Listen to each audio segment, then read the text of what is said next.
Bonjour à tous, aujourd'hui on va s'intéresser à une marque de tech qui fait pas mal de bruit en ce moment, dans un secteur pourtant ultra compétitif. On va donc décortiquer ensemble l'histoire de Nothing.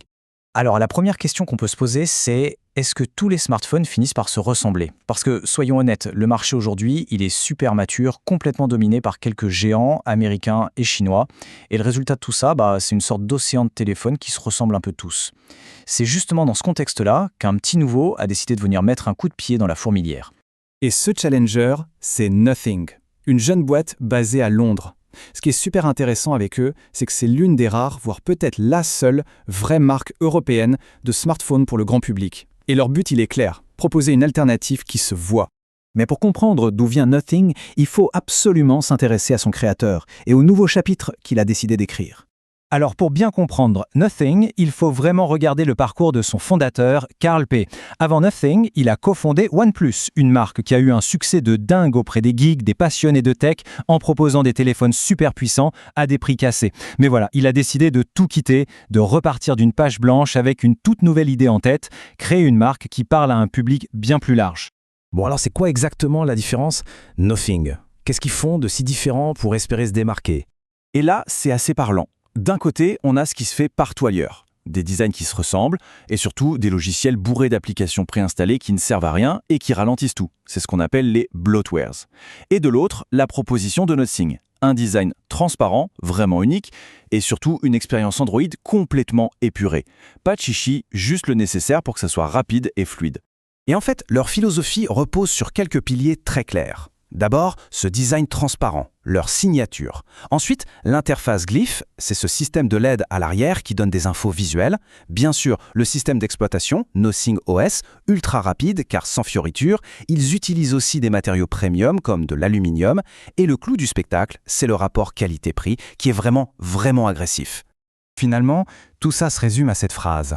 Au-delà des caractéristiques techniques pures, ce qui compte pour eux, c'est que l'expérience au quotidien soit la plus simple, la plus agréable, la plus intuitive possible. C'est vraiment leur boussole. Mais avoir un bon produit, ça ne fait pas tout, surtout aujourd'hui. Il faut aussi une image de marque forte. Voyons un peu comment ils s'y prennent pour devenir la marque cool du moment. Le truc avec Nothing, c'est qu'ils ne cherchent pas à plaire à tout le monde. Pas du tout. Leur cible, elle est super précise, les 18-35, qu'ils surnomment eux-mêmes les rebelles créatifs. En gros, c'est une génération qui est branchée design, mode, musique, et qui cherche une marque de tech qui lui ressemble, qui reflète son identité, pas juste un outil fonctionnel. Et pour y arriver, leur stratégie est très claire. D'abord, ils sont allés chercher un nouveau directeur marketing, pas dans la tech, mais chez Loewe, une marque de mode de luxe. Ça en dit long. Ensuite, toute leur communication est tournée vers cet univers, la mode, la musique, la culture. L'objectif final, il est limpide, devenir l'alternative évidente à Apple pour les jeunes qui cherchent une marque avec du caractère. Mais l'ambition de Nothing ne s'arrête pas là. Ils ne veulent pas être juste une marque de téléphone, mais construire tout un écosystème de produits qui se parlent. Et là, regardez bien ce chiffre, il est assez fou. 53%. Ça veut dire que plus de la moitié des gens qui achètent des écouteurs ou un casque Nothing ont un iPhone. C'est dingue. Ça montre bien que leur design et ce qu'ils proposent, ça séduit même les clients du plus grand concurrent. Ils ne touchent pas que ceux qui ont leur téléphone.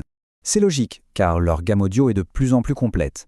Tout a commencé avec des écouteurs sans fil, mais maintenant ils ont aussi des casques et même des produits open-ear, vous savez, pour écouter de la musique tout en restant conscient de ce qui se passe autour. Et toujours avec la même recette. Design, rapport qualité-prix et surtout une compatibilité parfaite avec iOS et Android. Alors, la grande question, est-ce que ça marche tout ça? Est-ce que ce petit David peut vraiment faire de l'ombre au Goliath de la tech? Eh bien, les premiers chiffres sont plutôt éloquents. Rien qu'en France, qui a un marché important pour eux, les ventes de smartphones ont été multipliées par 3 récemment. Et pour l'audio, c'est encore plus spectaculaire, multiplié par 7. Clairement, il y a une vraie dynamique, la marque est en train de s'installer. Voilà qui résume parfaitement leur stratégie de prix.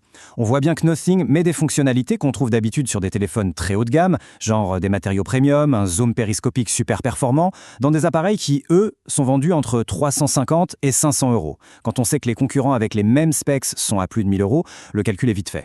Et ce qui est encore plus fort, c'est qu'ils réussissent à tenir ces prix même quand le coût des pièces détachées, comme la mémoire RAM par exemple, augmente partout dans le monde. Au lieu de faire payer le client plus cher, c'est la marque qui décide de gagner un peu moins d'argent pour que les prix restent accessibles. C'est un pari audacieux. Du coup, on termine là-dessus avec cette grande question. Est-ce qu'une marque qui mise tout sur le design, sur la culture, sur l'identité, peut vraiment venir bousculer les géants de la tech sur le long terme? C'est une vraie question. Et pour la réponse, seul l'avenir nous le dira.